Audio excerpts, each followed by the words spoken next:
Em nome do Pai, do Filho e do Espírito Santo. Amém. Ave Maria, cheia de graça, o Senhor é convosco. Bendita sois vós entre as mulheres, e bendito é o fruto do vosso ventre, Jesus.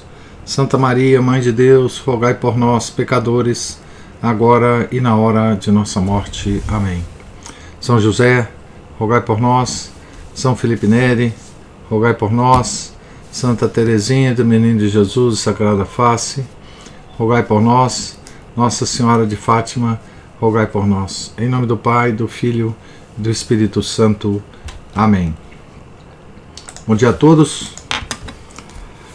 Nós estamos aqui na página 151 da biografia de São Francisco de Sales, escrita pelo padre Jacques Leclerc. Estamos aqui entre as freirinhas da Visitação, recebendo instrução de São Francisco de Sales. Da mesma forma, a obediência não implica, em absoluto, que se veja livre de pequenos impulsos de complacência própria por parte da natureza. Se a atual superiora é menos capaz que a anterior, abre aspas, não podemos impedir, certamente, que nossas próprias opiniões venham à tona, pois isso é natural, não sendo nem bom nem mal, assim como é totalmente natural estimar o próprio juízo, buscando razões para sustentá-lo, uma vez que o enxergamos como lógico e plausível. Fecha aspas. O mesmo acontece em relação a, abre aspas, esse primeiro movimento de complacência que nos vem quando nossa opinião recebe aprovação e acatamento, porque isso é inevitável. Mas, e aqui está a importante distinção sobre a qual é necessário se apoiar. Se esses sentimentos não têm nada de culpável, é unicamente porque não nos afeiçoamos a eles. Fecha aspas. Abre aspas, a aversão que as irmãs sentem diante da repreensão não é motivo para que a superiora deixe de corrigi-las, dado que, enquanto vivermos, teremos esse tipo de reação, pois é totalmente contrário à natureza do homem gostar de ser rebaixado e corrigido. Fecha aspas. E não há motivo para surpresa se aquelas que são corrigidas se sentem incomodadas, porque, se nos advertissem 2 horas antes e assim pudéssemos nos preparar, seria fácil aceitar bem a correção. Mas quando nos chega de surpresa, aí é bem difícil. Fecha aspas. O fato de usarem hábitos quase idênticos não impede que possuam diferenças de sua maneira de ser. Assim, a semelhança externa não necessariamente suprime entre as irmãs a falta de simpatia ou as aversões naturais, abre aspas, que acarretam certa má vontade, mesmo pequena, em relação às que nos inspiram tais sentimentos, impedindo que apreciemos sua conversa, ao contrário do que aconteceria com as que possuímos maior empatia.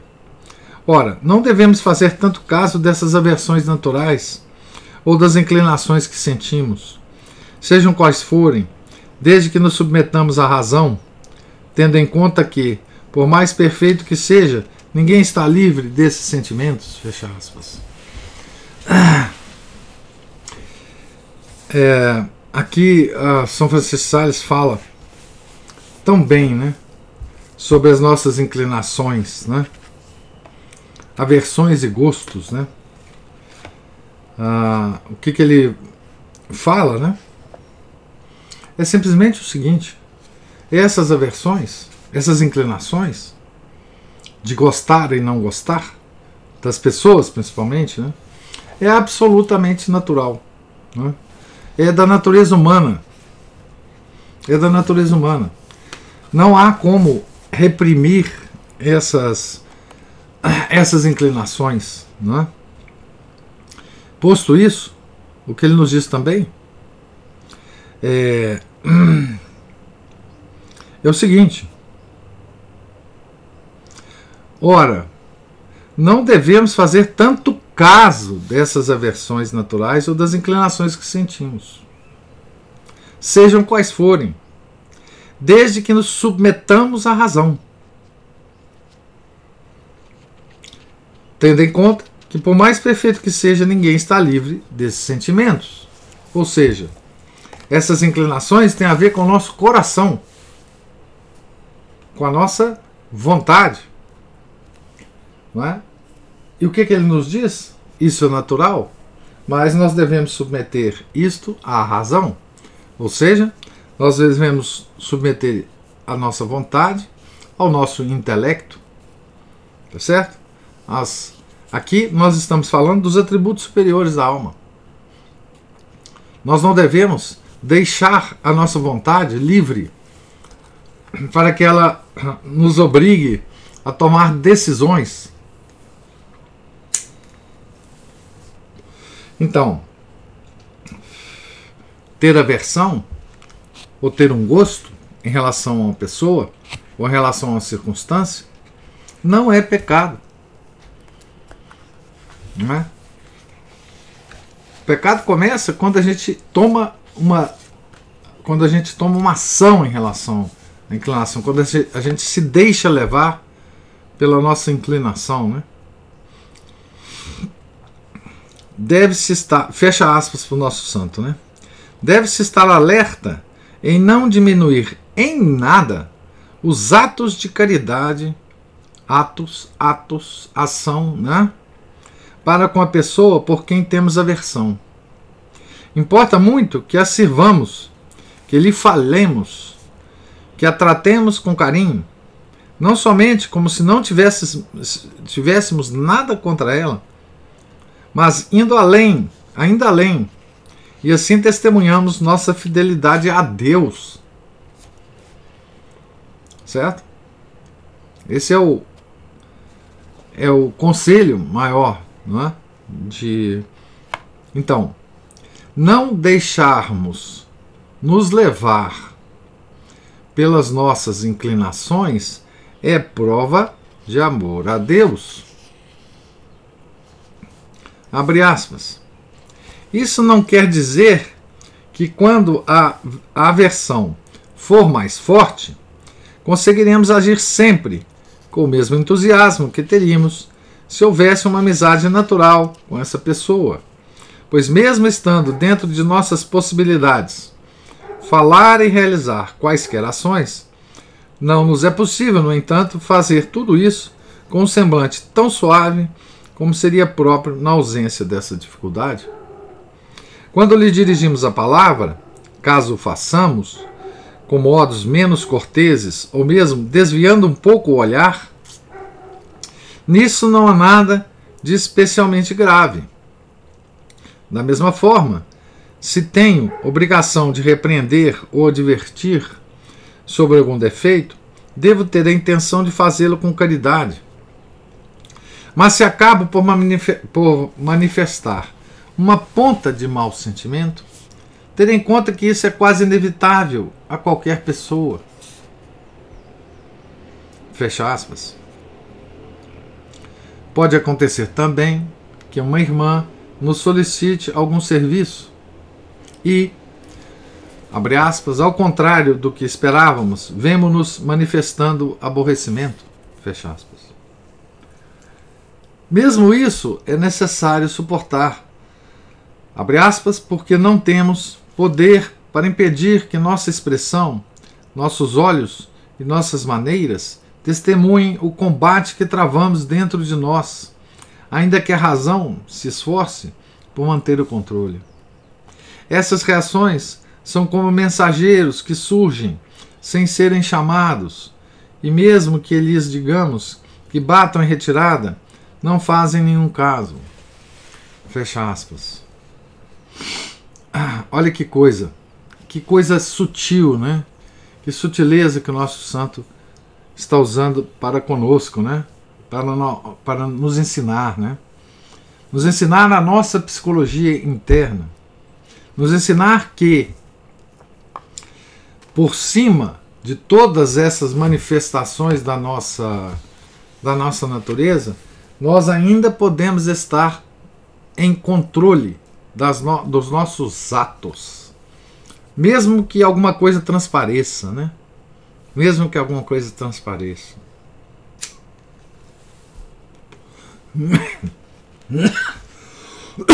Mesmo que um olhar, né? Uma expressão facial, enfim,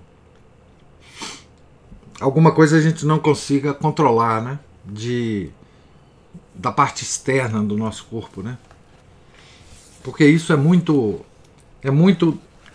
da nossa natureza humana, né? A nossa natureza é muito difícil de controlar, né?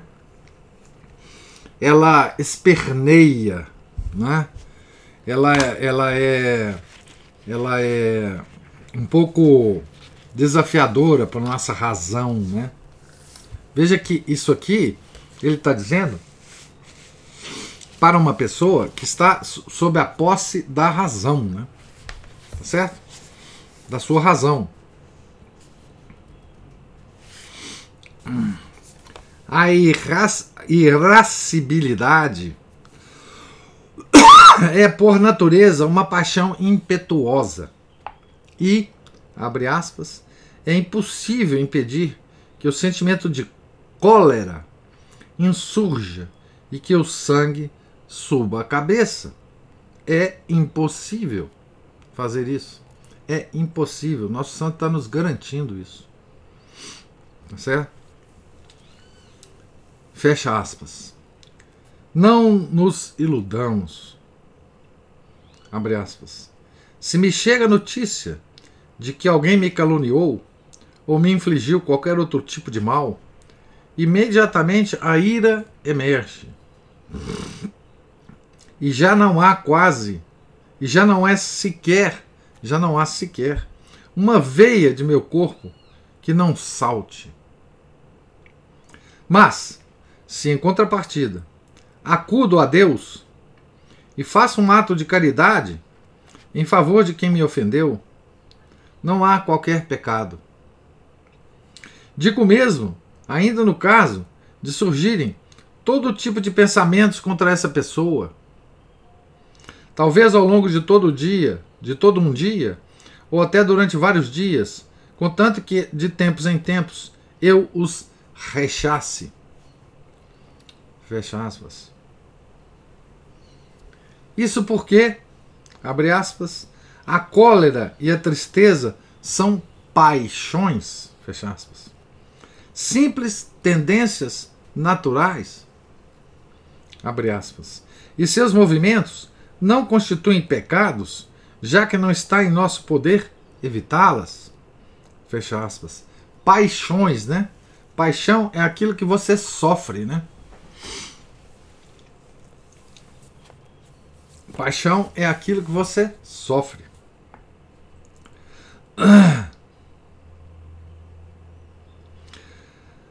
Algo, sim, nos pertence. Esse é o núcleo da doutrina do nosso santo, né? Algo, sim, nos pertence. O consentimento. Abre aspas. Consideremos o caso em que a cólera nos surpreenda. Poderíamos dizer-lhe: afasta-te, desaparece, morre, se quiseres, mas não farei nada em teu favor, nem mesmo pronunciar uma palavra. Fecha aspas. Isso aqui é o nosso diálogo com a nossa cólera, né? Veja, afaste-te, desaparece, morre, se quiseres. Estou falando para a cólera, né? Mas não farei nada em teu favor, nem mesmo pronunciar uma palavra. Fecha aspas. E mesmo que essa paixão, abre aspas, vire do avesso, meu pobre coração, asfixie-me por todos os lados, Faça meu sangue ferver, como se fosse colocado no fogo. Apesar disso, eu não deixaria de ser amável e gentil, tanto quanto fosse capaz, e estrangularia todas as razões que a natureza me apresentasse, não dando ouvidos nem a uma única. Fecha aspas. Então, São Francisco de Sales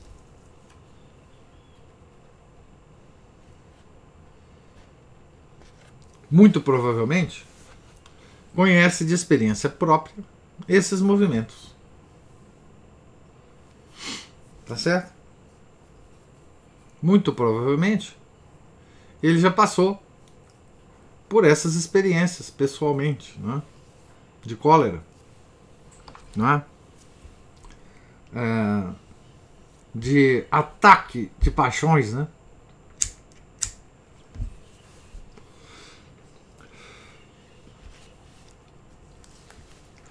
E passou e sabe descrevê-las muito bem, tá certo? E note que ele está falando aqui para suas queridas filhas, né? Mas tudo isso nos é muito familiar, né? Tá certo? Esses ataques de paixões, né? Uma vez que esses movimentos não constituem pecados, é preciso, sempre que observadas as regras da prudência, abre aspas, não inquietar-se com eles. Se sei de antemão que, fazendo companhia a alguma pessoa, ela me dirá algo que me perturbará, nem por isso deixarei de acompanhá-la. Essa perturbação só afeta a parte inferior da nossa alma. E por esse motivo, contanto que não se deixe levar por ela, isto é, não havendo consentimento, não há qualquer motivo para surpreender-se. Surpreender-se. Fecha aspas. Abre aspas. Da mesma forma, minhas filhas, se nos for confiado algum cargo, não digamos, meu Deus, sou tão ríspida que terei sempre a fisionomia aflita. Sou tão distraída que, se me fizerem porteira, ficarei ainda mais, pois chegam tantas novidades à portaria. Não, filhas. Simplesmente obedecei. Deus estará convosco e vos protegerá, e tirareis mais proveito para a perfeição do que se não tivesseis cargo algum. Não é suficiente, diz Cassiano, para ser paciente e manso consigo mesmo, estar privado da conversa com os demais, pois já me aconteceu de, estando só em minha cela, zangar-me quando não conseguia fazer fogo com minha pederneira, a ponto de, encolerizado, lançá-la longe. Fecha aspas. Então, as paixões nos atacam em qualquer situação, né? Inclusive nós sozinhos, né? Abre aspas. Leva tempo para mortificar as paixões e inclinações. Fecha aspas. Devemos ser indulgentes com os iniciantes. Abre aspas. Não considero que seja falta de perseverança quando fazemos algumas pequenas interrupções em nossas práticas de virtudes, contanto que não as abandonemos completamente. Fecha aspas. É coisa bem natural e errado seria que isso nos abatesse. No fundo, todas essas tristezas e desânimos não são mais que o amor próprio, pois nos humilha. Abre aspas. Dizei-me, minha madre, que nossas irmãs noviças possuem boa vontade, mas que lhes falta a força para fazerem o que desejam, e sentem tão fortemente suas paixões que temem começar a andar. Coragem, minhas queridas filhas. Disse-vos muitas vezes que a religião é uma escola onde se aprende a lição. O mestre nem sempre exige que os estudantes a saibam de cor, quer apenas que façam o possível para aprendê-la. Não vedes as pessoas que aprendem a atirar? Com que frequência erram? Do mesmo modo, os que aprendem a andar a cavalo. Mas não se dão por vencidos, porque uma coisa é sentir-se alguma vez abatido, e outra é considerar-se definitivamente derrotado. Mas é preciso ter uma coragem invencível para não nos cansarmos de nós mesmos, porque sempre teremos alguma providência a tomar e defeitos a desbastar. E, uma vez que um lavrador não deve se aborrecer diante de uma colheita ruim, já que, tendo cuidado de preparar a terra e semeá-la, não merece ser censurado. Assim também, o religioso não deve se chatear se não recolhe todos os frutos da perfeição e das virtudes, desde que viva uma grande fidelidade ao cultivar bem a terra de seu coração, eliminando o que ele percebe ser contrário à perfeição a que se obrigou a viver, porque não estaremos perfeitamente curados enquanto não alcançarmos o paraíso. Fecha aspas. Que beleza, né? Que conselhos, né? Para nós, né? E que diferença, né? Dessa rigidez que às vezes nós nos impomos, né? Dessa rigidez quase calvinista, né? Que nós nos impomos hoje, né? Leia esse trecho aqui pensando em todos os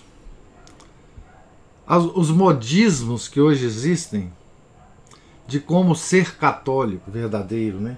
Os modismos que nos colocam na cabeça disso ou daquilo, do que você deve vestir ou do que você não deve vestir, dos seus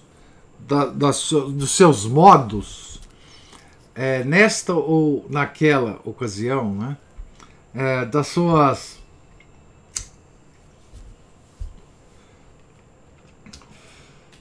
Das palavras que você pode dizer nesta ou naquela ocasião, né? Veja que beleza que sai, né, da boca do nosso santo a respeito dessa verdade, né, que a gente sempre diz, né, e que muito pouco a gente sabe como praticar isso no dia a dia, né? Deus não nos pede a perfeição. Deus pede que a gente tente, né? Que a gente tente. Deus não nos pede a vitória, né? Deus pede apenas que a gente não desista. Todas essas metáforas que ele usa, né, do atirador, de quem está aprendendo a andar a cavalo, do agricultor, né? São todas metáforas exatamente disso. Quer dizer, de não desanimar, né? De não jogar a toalha, né? De continuar tentando. Tá?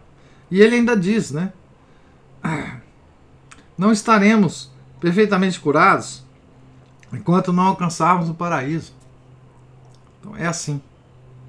É assim que deve se desenrolar a nossa vida espiritual, o nosso caminho na vida espiritual. Quando a gente fala vida espiritual, a gente pensa assim, nossa, vida espiritual é um negócio assim, estratosférico, né?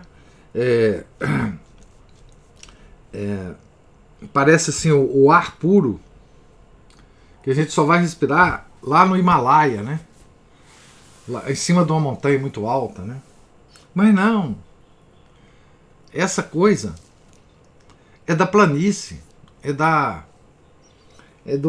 do caminhante na planície, não do caminhante nas altas montanhas, né? Então assim, isso que ele está falando para nós, para as feirinhas, né?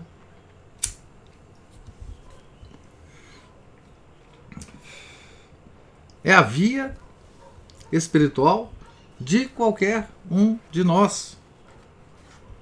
É a via do amor a Deus. Outra coisa, a gente fala amor a Deus. Meu Deus, como é que eu vou fazer isso? Amar a Deus, o que é isso? Como é que eu faço isso no meu cotidiano? A gente faz isso com a parte superior da alma, não com a parte inferior, não com os nossos sentimentos, não com as nossas paixões, não com as nossas inclinações. Exatamente com as nossas inclinações, com elas, é que nós caminhamos espiritualmente, né?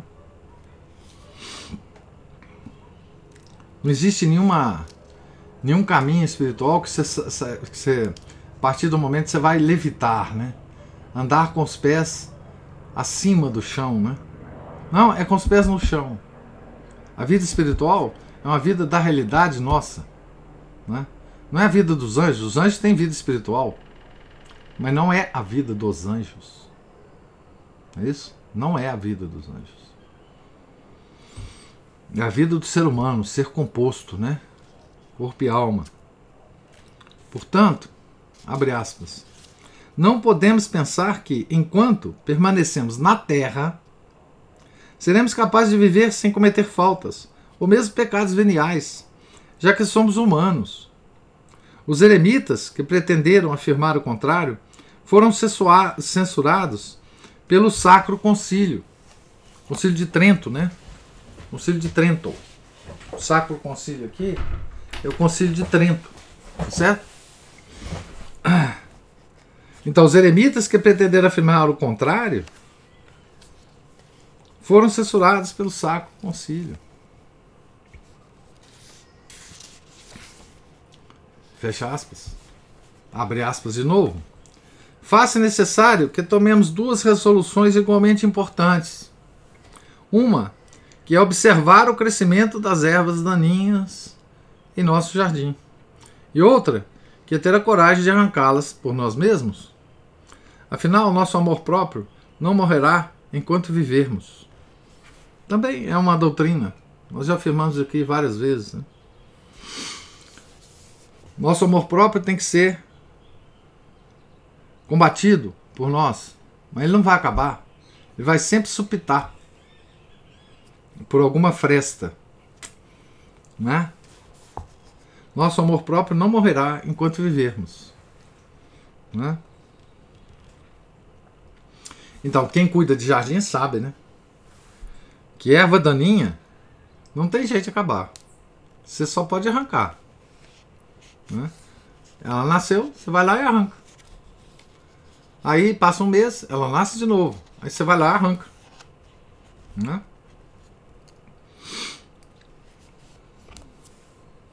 Ninguém é perfeito, definitivamente, nem mesmo os santos mais sobrenaturais. Já o dissemos, mas agora é São Francisco de Sales que volta a dizê-lo. Abre aspas, em suma, todas as criaturas, exceto Nosso Senhor e Nossa Senhora, evidentemente, possuem dentro de si a perfeição e a imperfeição. E quem dissesse a alguém que não possui imperfeição, mentiria tanto quanto quem dissesse que não possui perfeição. Qualquer pessoa, por mais santa que possa ser, possui imperfeições. Continua o nosso santo. Não se comete justiça, nenhuma injustiça contra os santos, mencionando seus defeitos e pecados ao falar de suas virtudes. Pelo contrário, aqueles que escrevem sua história, ao esconder suas falhas, sob o pretexto de honrá-los, causam grande dano aos leitores. Importante isso aqui, né? Receiam que, ao narrar, por exemplo, os começos de sua vida, diminuiriam ou manchariam uma estima por sua santidade. Oh, não, isso não! Pois assim prejudica os bem-aventurados e toda a posteridade. Todos os grandes santos, ao escrever a vida de outros santos, sempre dizem abertamente e com simplicidade suas faltas e imperfeições, pensando, e tem razão, prestar assim um serviço a Deus e aos próprios santos, tanto quanto o fazem ao narrar suas virtudes. Fecha aspas. Como já dissemos anteriormente, Os filhos de Deus nunca temem a verdade. Isso é o nosso autor que diz, né? Então aqui vai também uma crítica aos hagiógrafos, né? Uma crítica aos hagiógrafos. Aqueles que só contam as virtudes dos santos, né? E vai também uma sugestão para nós que lemos Vida dos Santos, né?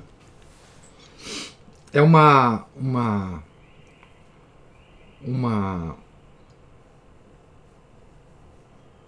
maneira que São Francisco de Sales nos dá, né? De escolher, né? Que hagiógrafo a gente deve ler, que tipo de vida de santo, né, a gente deve ler, né?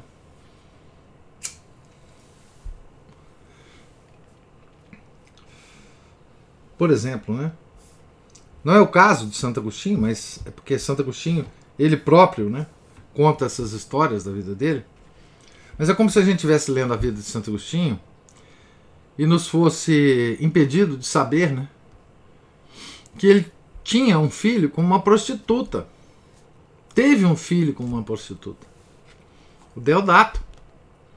Isso é impossível em Santo Agostinho, porque ele próprio nos diz, né? Ele próprio nos conta. Não é? É como se estivéssemos lendo a vida de São Pedro e São Pedro Apóstolo e omitíssemos o fato dele ter traído nosso Senhor Jesus Cristo por 3 vezes enquanto ele estava no seu caminho da paixão. Não é? Então, São Francisco de Sales aqui nos alerta, né, contra essa nossa tendência de glorificar demais, né, os nossos santos, né, pensando que estamos honrando o nosso santo, né, ou os nossos santos, né.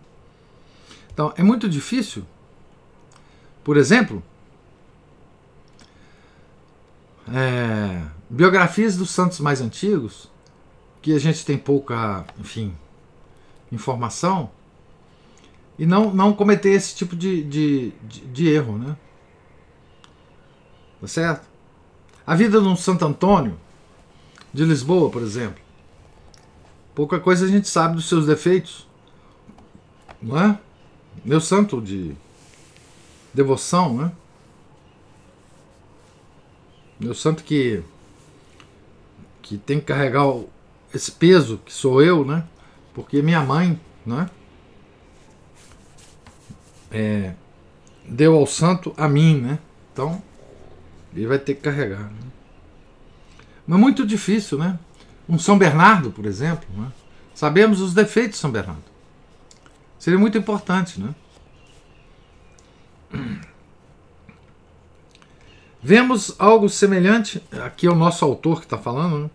Vemos algo semelhante em um autor mais recente, Monsenhor Charles Gay, que será talvez o doutor da vida cristã no século XIX. Os santos, diz ele, são manifestações autênticas de Jesus. Mas é bem verdade, excetuando Maria, manifestações muito imperfeitas. Ousaria dizer isso de todos, tomando-os em conjunto, e ainda, com mais propriedade, de cada um isoladamente, sobretudo tendo em conta a época de sua formação, que é o tempo de sua vida terrena, e que corresponde ao único estado em que podemos conhecer os eleitos nesse mundo. Apesar de que, mesmo com essa restrição, nunca podemos ter, nesta vida, um conhecimento perfeito dos santos. Sempre ignoramos uma parte de sua beleza e provavelmente a parcela mais divina da inefável história de Deus em sua alma. Mas também, como estamos longe de conhecer todas as suas misérias. Com efeito, como acreditar que se é capaz de conhecer tudo o que se passou no homem interior e terreno? Tudo o que, apesar da graça e da correspondência a ela, a tríplice concupiscência, da qual ninguém está livre, sua própria fragilidade, a malícia do mundo, e ainda maior do demônio, frequentemente roubaram a Deus de seu ser, de sua vida e mesmo de sua vontade. Sua natureza parece ter sido domada, e mais que domada, transformada. Sim, realmente. Mas depois de quanto tempo? À custa de que esforços? De quantas tentativas no combate? Quem sabe? De quantas derrotas? Eram homens, e nenhum deles teria podido, sem enorme presunção, suprimir sequer um único dia, um só dos 3 últimos pedidos da oração dominical. Pai, perdoai-nos as nossas ofensas. Aqui está na coisa nova, né? Perdoai-nos as nossas dívidas. Não nos deixeis cair em tentação. Livrai-nos do mal. A terra não é mais do que uma oficina. E, abre aspas, a hora em que o artesão divino julga a obra terminada é ordinariamente a hora em que ele a leva. Fecha aspas.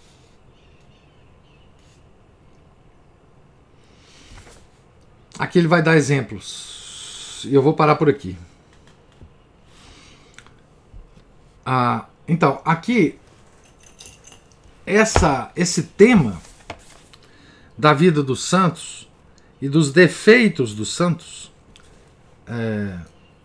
é um tema caro ao nosso autor, né, o padre Jacques Leclerc, né? Ele é muito realista, né? E ele vai dar mais exemplos aqui dos santos, né? Que cometem erros, né? Cometem erros. Ele vai falar inclusive de São Pedro aqui. Então, aqui nós temos, né, um compêndio prático de como nós devemos tratar os nossos próprios defeitos, né? As nossas próprias inclinações. Cada um de nós é atacado pelas paixões de forma diferente, né? Alguns de nós, por temperamento, por criação, por natureza, são mais,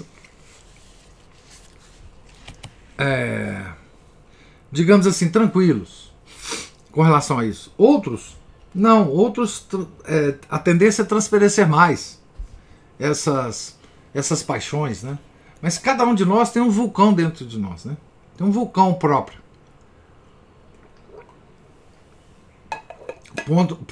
Pronto a transbordar, né? Esse vulcão, nosso santo diz, é natural, conviva com ele. Isso não é pecado. Tá certo? Não se deixe abalar por isso. Tá? É assim mesmo. Acontece assim com todo mundo. Tá?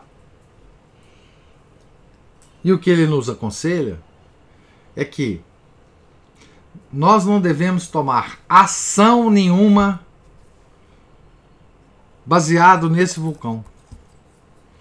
Deixa ele existir. Não tem jeito de suprimir. Mas ação mesmo nós não devemos tomar. Nenhuma palavra deve ser dita sobre o poder desse vulcão. Nenhuma ação deve ser.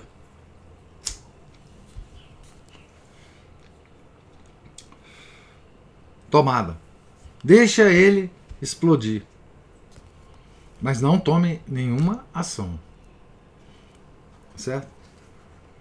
Nenhuma palavra. Imagina quantas situações na nossa vida nós não passamos por isso diariamente. Não é?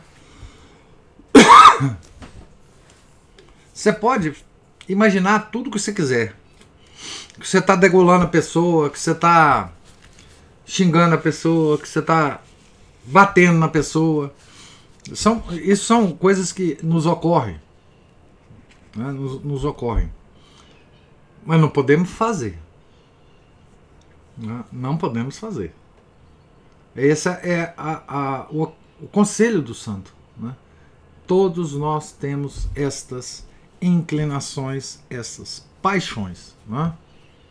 Quantas vezes nós ouvimos alguma pessoa dizer alguma coisa que nós discordamos, nós temos argumentos para discordar da pessoa. nós temos uma fúria para jogar na cara da pessoa alguma coisa, né? Não faça isso. É o que o nosso santo diz. Não faça isso. Tá certo? Principalmente se a pessoa estiver hierarquicamente acima de você. Né?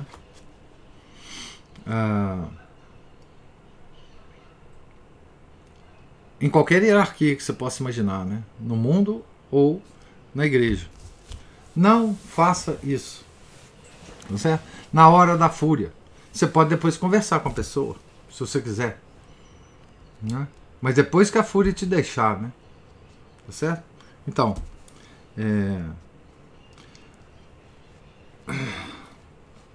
tem mais coisa para falar, mas vamos deixar vocês falarem, porque eu já falei demais na cabeça de vocês.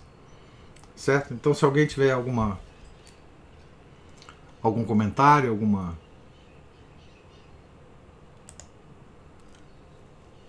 alguma pergunta, por favor. Ô, professor. Diga. De uns tempos para cá, eu vim tentando não me espantar com as minhas derrapadas. Até falei alguma coisa desse tipo aqui outro dia, porque a partir de um momento em que eu comecei a me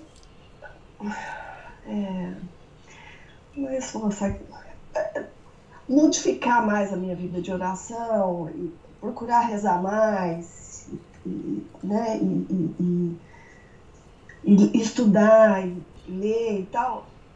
Quando eu cometi alguma dessas derrapadas, eu tinha uma tendência a ficar pensando assim, nossa, mas você não devia estar fazendo isso mais. Você já devia ter aprendido que não é para fazer isso mais. Como assim você fazendo? Aí, de repente, eu me perguntei assim, como assim que eu não vou fazer? Isso é o amor próprio, né? Isso é o amor próprio. Você que é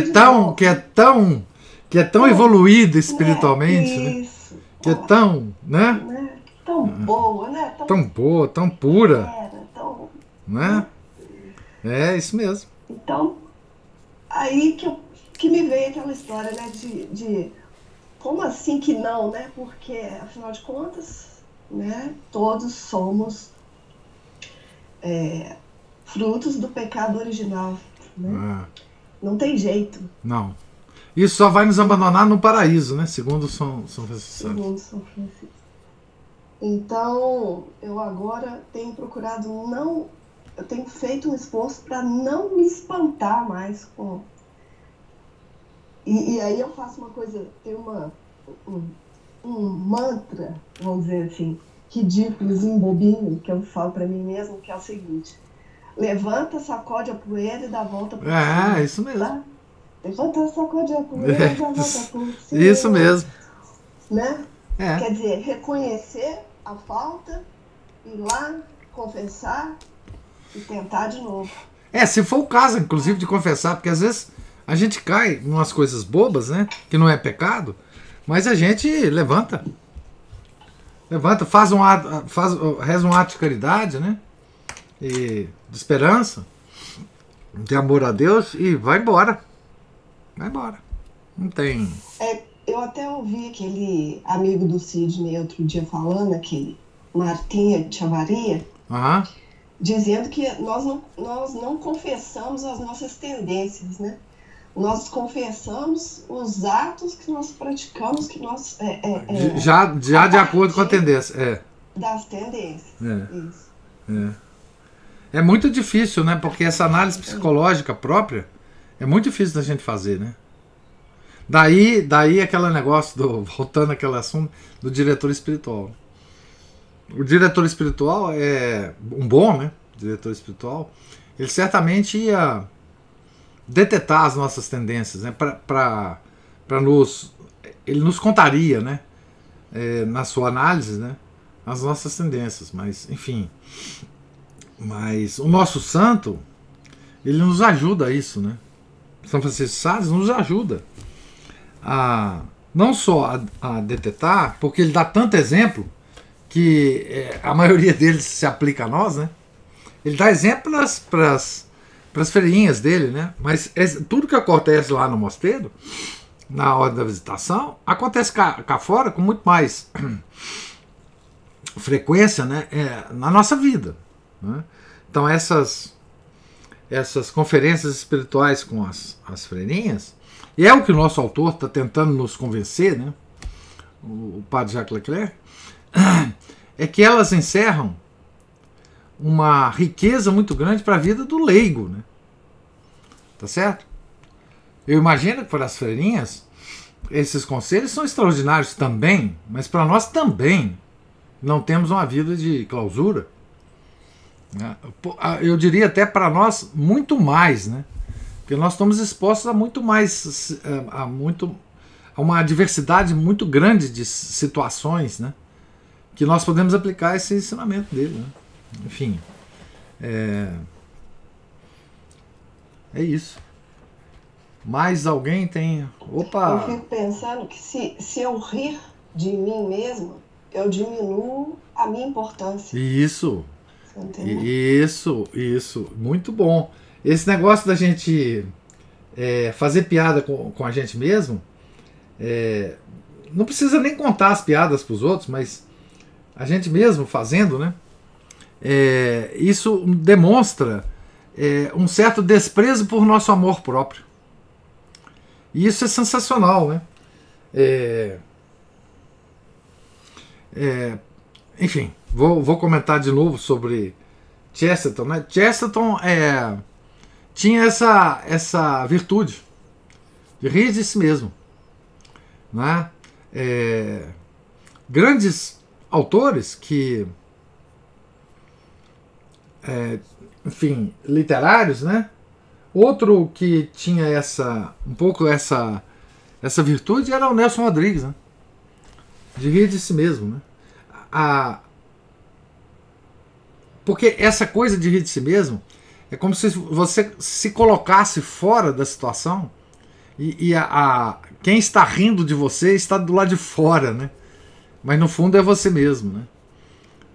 Essa coisa de rir de si mesmo é rir das suas imbecilidades, né? Da sua falta de coerência, da sua... Enfim, de tudo aquilo que você não quer admitir, né? E às vezes na piada que você faz, você admite com mais facilidade isso, né? Isso aí é uma grande derrota pro amor próprio, né? Mas a Cristina levantou a mão.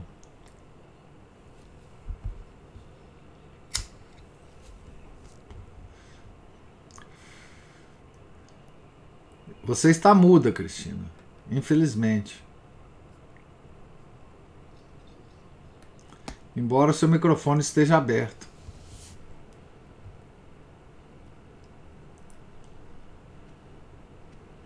O microfone da Cristina não quer que ela fale hoje.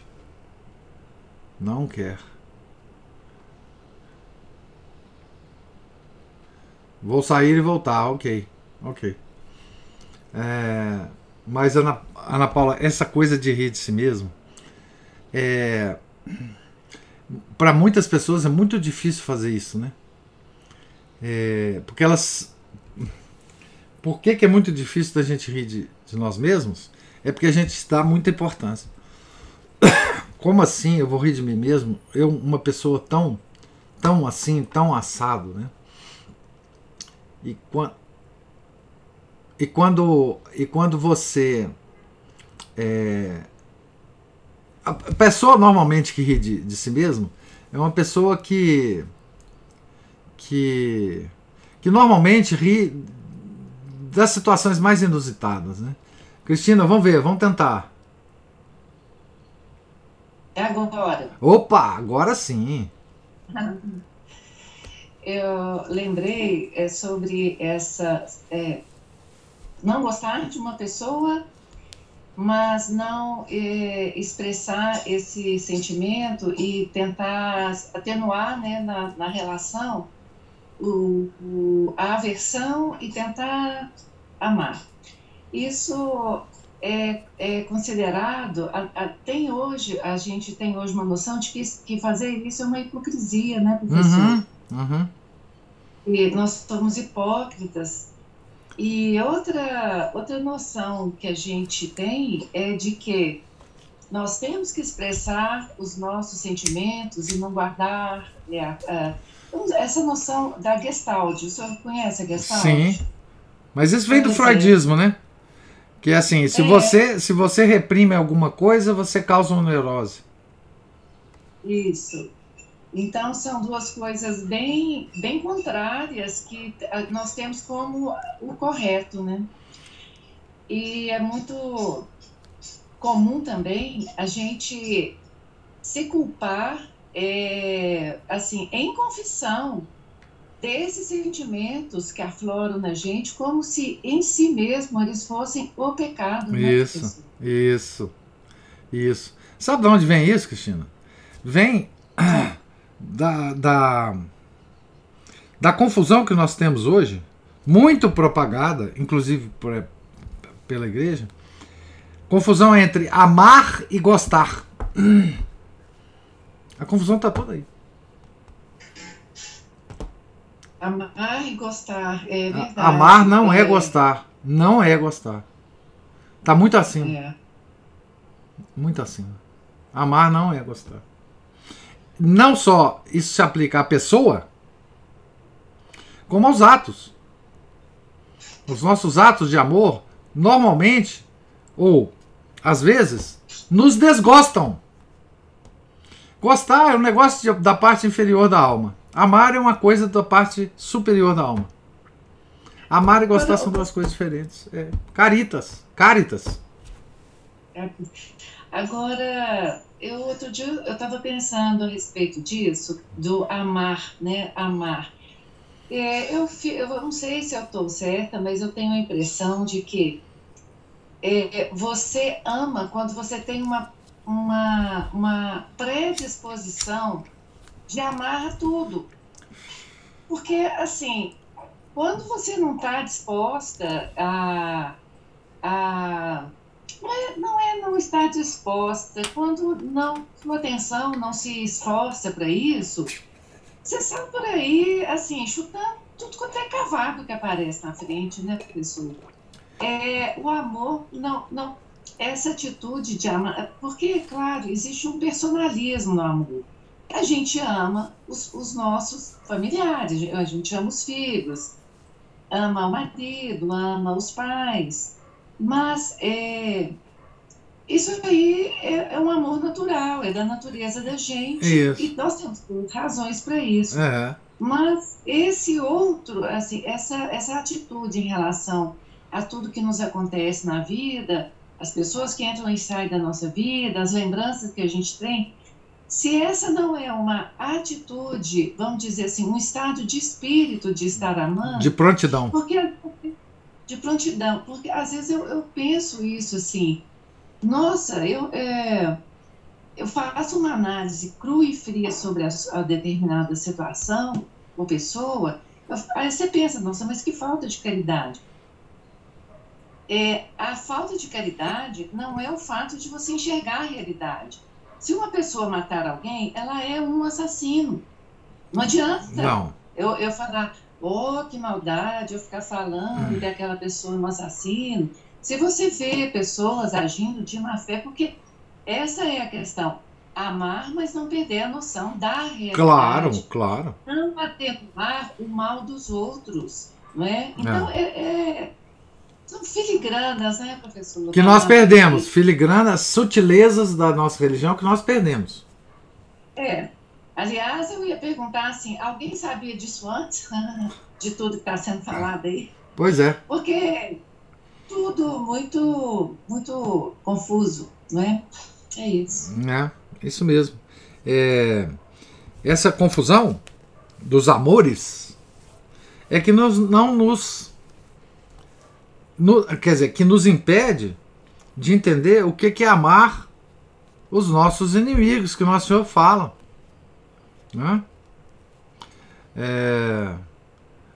A gente não consegue entender, né? os santos rezando por aqueles criminosos que estavam a caminho do cadafalso, rezar pela conversão da alma dele. Mas o cara matou, e aí? Eu vou rezar para a salvação da alma dele? É, isso mesmo. É assim mesmo. Não é? Esse amor às coisas, circunstâncias e pessoas que Deus nos coloca na nossa vida. Porque vem de Deus. Não é? É pela origem que a gente ama. E não pela coisa em si. Né? Mas a Ana Paula ou o Márcio levantou a mão aí. Professor, sou eu agora. Opa! Essa questão do amor realmente é pessimamente ensinada e compreendida, né? Pelo menos, assim, que me constasse que eu já tivesse estudado a respeito, a gente vê a diferença, e a diferença que faz toda a diferença é que tem o amor, o eros, né? Do diálogo de Platão, né? Do diálogo de Platão. O banquete. Sim, mais ou menos isso, né? A filia, que é a simpatia, que é muito comum entre amigos, mas o principal é o ágape, a caritas, né? De querer o bem ao próximo, ainda que ele não nos desagrade, ainda que ele seja nosso inimigo, né? Ainda que ele nos queira o mal. Sim, exatamente. É o trabalho que eu faço. Tem uma pessoa lá comentando com a Ana Paula enquanto isso, assim, eu simpatizo com determinada pessoa aqui do nosso círculo, mas eu tento, assim, sinceramente, querer bem a ela. E apesar de eu não gostar de certas atitudes dela e tal, eu trato bem e tal. Isso mesmo. Não trato com a minha best friend forever, né? A minha melhor amiga. Eu sou a melhor amiga, mas eu trato com bondade. E às vezes, exatamente isso, às vezes que pode passar para aquelas pessoas, assim, mas você não simpatiza com tal pessoa e tal, e trata ela bem. Assim, não vou te tratar mal, eu vou tratar uma pessoa mal quando eu preciso repelir essa pessoa, que quando ela estiver me fazendo algo mal, né, para poder criar uma distância, mas não é o caso. Né? E também dá uma pitadazinha de esperança pessoal. O Padre Almir, não sei se você lembra dele, lembro muitíssimo. Nas férias dos padres. Muitíssimo. E o Padre Almir falava uma coisa muito interessante. Falava uma conferência dele lá na casa do Padre Paulo, né, de feliz memória. Ele falava uma coisa muito interessante, que Deus não é mesquinho. Então ele tem tudo a ver aí com a nossa leitura, né? Deus não é mesquinho. A mensagem de São Francisco de Sales é essencialmente isso. Deus não é mesquinho, Deus é paciente. Nós não devemos, porém, abusar dessa paciência, dessa bondade de Deus, né? E também lembrando-me agora do Senhor, que ontem estive na casa da sogra, peguei o livrinho delas Rodrigues e terminei de reler, né? Pois é. Que tem umas frases geniais lá. E a questão exatamente sobre os escorregadas que nós temos no pecado, né? Que, aliás, a minha dificuldade essa parte é mais saber até quanto que eu repeli a tentação, até quanto que eu concordei com ela, ou aceitei, né? Agiu segundo a sua influência, né? Isso, consenti, né? Consentiu. Que às vezes me esquece, me faltam as palavras. Mas uma frase que ele colocava lá que também a gente põe, né? Ele costuma escrever assim, em amor, mas a gente pode transpor também para um amor a Deus, né? E ao próximo. Nenhuma conquista é definitiva, ou seja, nós podemos cair, né? Mas ao mesmo tempo nenhuma derrota é permanente. Então isso aí para a gente pensar sobre as nossas quedas e escorregadas que nós temos na vida. Só isso, obrigado. Ótimo, nossa senhora, Nelson Rodrigues é impressionante, né? Sim, para se ter uma ideia mais filosófica, né, do quanto o Caritas é diferente dos outros amores da antiguidade, né? É só ler o Banquete de Platão. Aliás, é muito agradável ler esse diálogo. E o quanto que Caritas é diferente e foi espantoso para os pagãos. Por que nos espanta hoje? Por que nós temos uma péssima ideia do Caritas? É porque nós voltamos a ser pagãos. Pós-cristãos, mas pagãos, né? Hoje, por exemplo, o pagão, naquela época, ele não tinha um Jung, né? Ele não tinha um Freud, para incutir coisas erradas na cabeça, não é? Então, quando ele viu aquele Cáritas se expressando na sociedade, aquilo causou uma tal surpresa no paganismo, uma coisa tão absurda, e foi exatamente por essa surpresa que nós conseguimos converter o Império Romano, né? Foi essa surpresa, mas o que é isso que está acontecendo, né? E como que isso se expressou no paganismo? Através do martírio, sobretudo através do martírio, né? Então, assim, como esses homens e mulheres vão para esse sofrimento extremo, sorrindo, rezando, cantando cânticos. O Império Romano ficou louco. Ele não entendeu nada, não é? Então, foi exatamente a caridade, o amor a Deus, não é, que converteu o Império Romano. E é exatamente isso que nós não somos tão mal formados para esse mundo de hoje, né? Porque é exatamente isso, não é? Quando a gente fala amor ao sofrimento, a gente fala, não é possível alguém amar o sofrimento. Mas o católico não ama o sofrimento em si. Ele ama o sofrimento porque ele entende que esse sofrimento está vindo das mãos de Deus. A gente ama as coisas na vida pela sua origem e não pela coisa em si, né? Então, isso foi sempre a doutrina da igreja, que hoje desapareceu. É como a Cristina falou, né? As pessoas nem têm a ideia de que isso existe, né? Nem têm a ideia de que isso existe. Não há mais ensino disso, né? Nessa profundidade, né? Porque existem frases soltas que às vezes não significam nada para nós. Nós temos que entrar nas minúcias, e quem faz isso é São Francisco de Sales. Entrar nas minúcias desse amor. O que significa isso? Porque não dá para você simplesmente falar para um homem moderno, por aí, um homem moderno, inclusive incluindo nós católicos, que nós devemos amar o sofrimento. Isso não entra na nossa cabeça. Porque isso não é da natureza humana.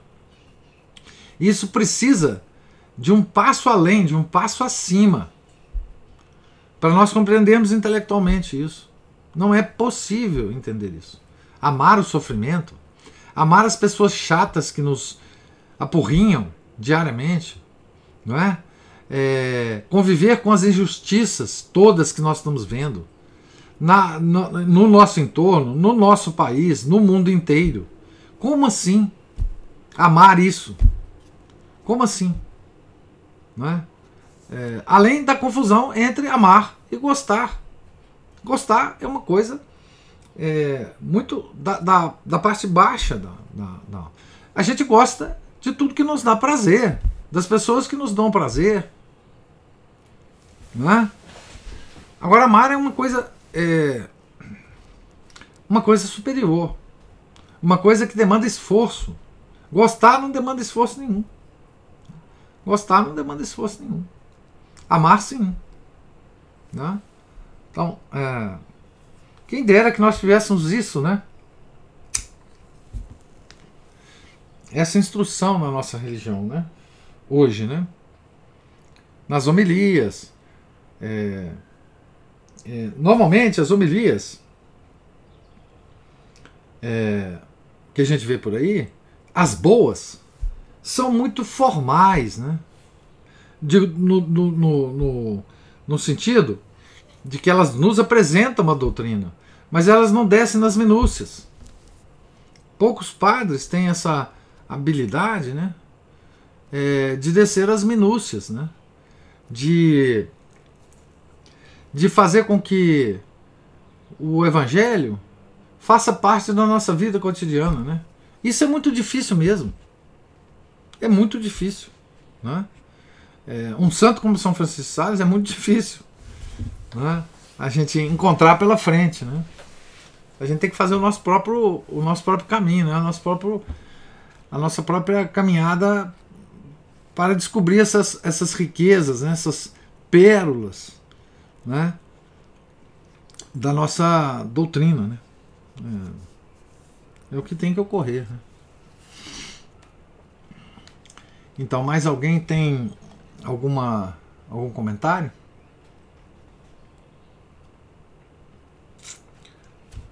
Então, nós estamos aqui na página 157, no último parágrafo da página. Tá certo? Professor, desculpa. Opa, Felipe, fala aí, não, é importante, vai lá.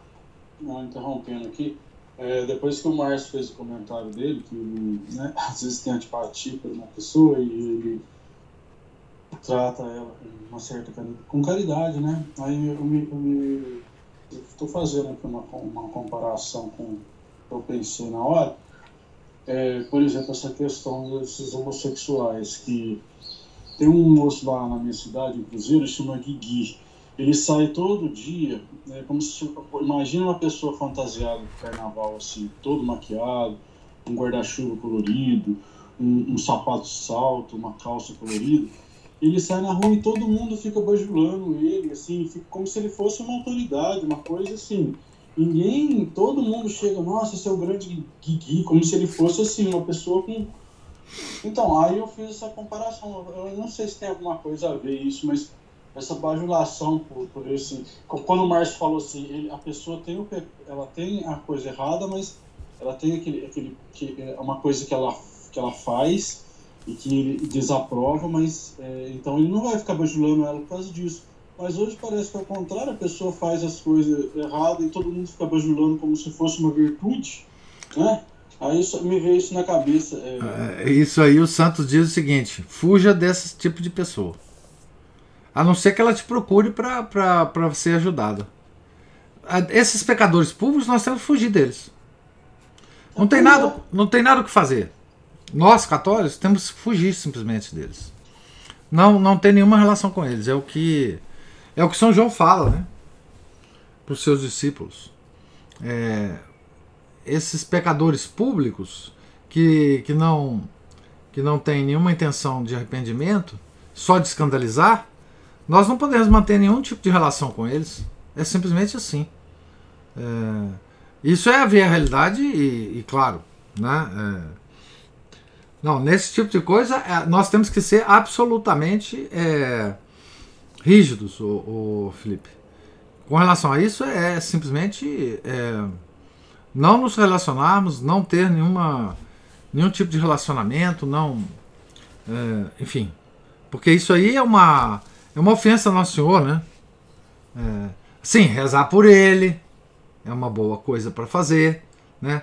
O nosso amor, a nossa caridade com relação a essas pessoas, esses pecadores públicos, não é nos relacionarmos com ele, é rezar por eles, é rezarmos por eles. A caridade, ela vai até esse ponto, né? Nós temos que rezar por eles, simplesmente assim. Mas nada mais além disso, Deus me livre, nada mais além disso, não é? Fugir, não tem relação nenhuma, né? Por mais que seja difícil em cidade pequena, né? Cidade pequena às vezes é muito difícil, mas a gente tem que fugir. Eu citei um caso, mas assim, tem vários outros casos. E em vez da pessoa fugir, pelo contrário, ela fica bajulando. Bajulando, e todo mundo bajula. Eu vejo que teve uma festa que teve lá numa ocasião, num lugar que eu frequento lá. Tem uma menina, uma adolescente, ela chamou os amigos dela para participar da festa. Eu estava no local, mas por exemplo, a gente foi 9 horas da manhã, ficamos até 4 horas da tarde, porque 5 horas eles iam chegar. Só que aí a gente estendeu um pouquinho, a gente foi até 6, 7 horas, e aí o pessoal que chegou, eu comecei a observar. Assim, de todos os amigos dela, tinha uns 15.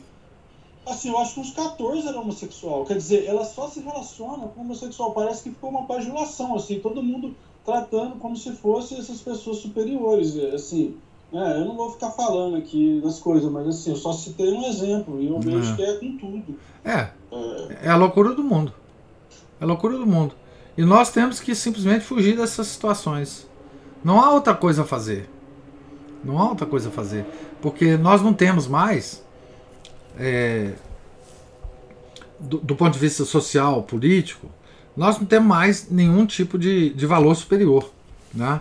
Então, para nos mantermos sãos e santos, nós temos que fugir disso. Simplesmente isso. Não podemos. Né? Imagina os santos antigos, né? Imagina São Policarpo. Vamos lá. São Policarpo sendo convidado para um banquete na casa do imperador. Ele não ia, porque ele sabia o que estava acontecendo nos banquetes. Né? Para vocês saberem o que acontecia nos banquetes dos imperadores, tem um livro chamado Satyricon. Satyricon. Antigo, o livro é da época dos imperadores, da época de Nero. Então leiam o Satyricon, para vocês verem. Então, assim, simplesmente o São Policarpo ia declinar o convite. Não ia. Não podia. Não tinha a menor condição, porque ele não ia acrescentar nada à festa e ia participar do pecado. Porque uma coisa é o seguinte, quando você se enturma com essas pessoas, você participa do pecado público delas. Então não podemos. Isso nós não podemos. A caridade nossa vai ser expressa nas nossas orações por essas pessoas. Apenas isso. Né? A não ser que, em situações especiais, a pessoa se aproxima de você e pergunta, olha, o que é e tal, como é que é. Bom, aí isso você vai conversar com elas. A Ana Paula ou o Márcio levantou a mão aí. É que esses últimos comentários me fez lembrar algo que eu ouvi outro dia, que eu achei muito interessante, que é o seguinte. Quando você perdoa uma pessoa, não significa que você vá voltar a conviver com aquela pessoa, né, como se nada tivesse acontecido. Né? E o exemplo que a pessoa usou nesse comentário foi sobre José do Egito. Né? Ele perdoou os irmãos, mas ele não pôs os irmãos para conviver, não pôs eles para dentro da casa deles, voltou a viver com esses irmãos. Não. Então, porque isso às vezes é muito complicado para a gente, né? Porque você tem que perdoar e aí, né, agir como se a pessoa nunca tivesse feito nada. Não pode. Isso é falta de realidade. É falta de realidade. Pois é. Nossa, isso foi muito esclarecedor para mim, porque eu ficava naquela, né? Então agora, isso até facilita o perdão, né? Porque não te força a uma situação que voltar ao passado. Não tem nada a ver. Isso. Vou dar um exemplo para vocês. Nós vimos aqui na história de São Francisco de Sales um bispo, acho que de Lyon, que fez com que ele mudasse, inclusive, a regra da visitação. Né? Ele impediu que as freiras da visitação saíssem para cuidar de doentes nos hospitais, que era uma das coisas que São Francisco de Sales queria que a ordem dele se tratasse. Né? Ele ficou muito, enfim, sentido e tal, com o bispo, acatou a decisão do bispo, mas eu tenho certeza que ele nunca seria amiguinho desse bispo. Tá certo? Não. Tudo bem, eu aceito a sua autoridade, mas também é assim. Tá certo? Não dá, a gente não. Isso é a falta de realidade. Você perdoa, você não tem mais ressentimento, você reza pela pessoa, mas a sua relação com ela nunca poderá voltar ao que era. Não é? Nunca. Isso aí não tem jeito. Isso não é pecado. Você está se precavendo. Isso é uma precaução, uma prudência da sua parte. Não é? A Cristina levantou a mão. Professor, essa questão do perdão, francamente, eu fiquei assim, muito em dúvida sobre... Eu acho que foi o Papa que disse que Judas santo, eu não estou lembrado direito. Eu sei que eu me coloquei O Papa diante da Francisco. seguinte pergunta. Foi o Papa Francisco, né? Da seguinte pergunta: se Judas não tivesse se precipitado, nosso Senhor o perdoaria. Se ele tivesse pedido perdão. Ai, se não. Claro. Eu fiquei pensando na seguinte situação, assim, Judas retornando, aí, claro, pedindo perdão e continuando, como os apóstolos foram, né, e fizeram o trabalho Isso. fazer. Mas aí eu fico pensando, como que Jesus lidaria com Judas, sabe? Mas eu acho que o Senhor matou Jesus, ele teria que pedir perdão, porque assim, Jesus amaria Judas incondicionalmente. Mas amor antes da criação do tempo. Jesus nos ama antes da própria nossa criação. Mas será que ele amaria Judas igual amaria a todos os outros pontos? Sim. Sim. Olha, tem uma coisa do perdão de Deus que é uma coisa mais misteriosa. Mais misteriosa. Quando Deus nos perdoa os nossos pecados, Ele os esquece. Isso é uma coisa misteriosa, porque se Deus esquece alguma coisa, ela deixa de existir. Tá certo? Então, quando Deus nos perdoa, não é? Ele esquece os nossos pecados. Isso está na ordem da infinita misericórdia de Deus e da sua infinita justiça. Não é? Então, Judas, se ele tivesse pedido... tem um livro, eu acho que é Transfiguração em Cristo, do Heidelberg, que ele analisa, no início do livro, se não me engano, o pecado de Pedro e o pecado de Judas. E compara os dois pecados de Pedro, na noite da prisão do Nosso Senhor, né, que ele, por 3 vezes, né, ele negou que ele conhecia Nosso Senhor, e o pecado de Judas, que teria vendido Nosso Senhor por 30 moedas. Então, ele dizia o seguinte, o Redemondo, que Pedro foi perdoado porque pediu perdão. Judas, se ele tivesse pedido perdão depois da venda das 30 moedas, porque arrepender, ele arrependeu. Mas ele teve um arrependimento puramente humano. O arrependimento de Judas foi: poxa, eu vendi um homem por um motivo tosco, não é? E ele agora vai ser morto.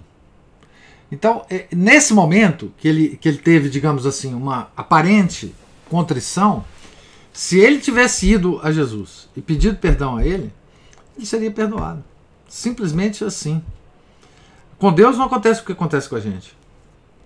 Ele teria restituído, através da graça, a sua amizade com Deus.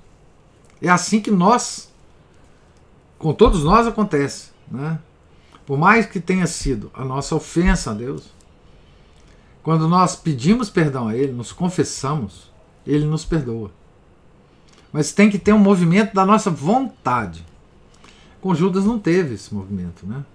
Por isso é impossível a salvação de Judas, né? Enfim, esse é o que o Papa fala, enfim, não vamos comentar aqui não. Mas, sim, ele teria perdoado e esquecido o pecado de Judas. Isso é o que ensina a doutrina da igreja, né? Perdoado completamente, voltaria à amizade, né? Isso não significa que as penas do pecado não fossem aplicadas, né? A Judas, em algum momento, ou em vida ou depois da morte, né? Então, assim, por isso que nós temos que... Por isso que quando nós nos aproximamos do sacramento da penitência, nós temos que nos aproximar, né, com esses dois atributos de Deus na nossa cabeça, né? A justiça e a sua misericórdia. E ambas são infinitas. E nós não entendemos isso. Está acima do nosso entendimento. Justiça e misericórdias infinitas está fora da nossa alçada entender, né? Mas é o que a igreja ensina. É o que a igreja ensina. O nosso perdão nunca será igual ao perdão de Deus. As pessoas, né? Mas assim, Deus é diferente. Graças ao bom Deus, ele é diferente, né? Senão nós também estaríamos lascados, né? Imagina que se cada pecado nosso, mesmo que Deus nos perdoasse, nos afastasse um pouco dele. Nós estávamos já há muitos anos-luz de distância, né? Dele, porque assim, a quantidade de pecado que nós cometemos é uma coisa impressionante, né?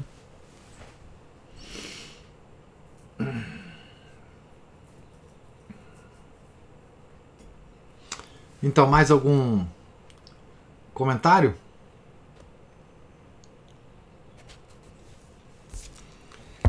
Então aqui nós estamos na página 157, o último parágrafo. Se Deus quiser, nós vamos retornar à leitura amanhã. Fiquem todos com Deus, tenham um santo dia. Em nome do Pai, do Filho e do Espírito Santo. Amém. Ave Maria, cheia de graça, o Senhor é convosco. Bendita sois vós entre as mulheres, e bendito é o fruto do vosso ventre, Jesus. Santa Maria, Mãe de Deus, rogai por nós, pecadores, agora e na hora de nossa morte. Amém. São José, rogai por nós. São Felipe Neri, rogai por nós. São Francisco de Sales, rogai por nós. Santa Teresinha do Menino Jesus Sagrada Face, rogai por nós. Nossa Senhora de Fátima, rogai por nós. Em nome do Pai, do Filho e do Espírito Santo. Amém.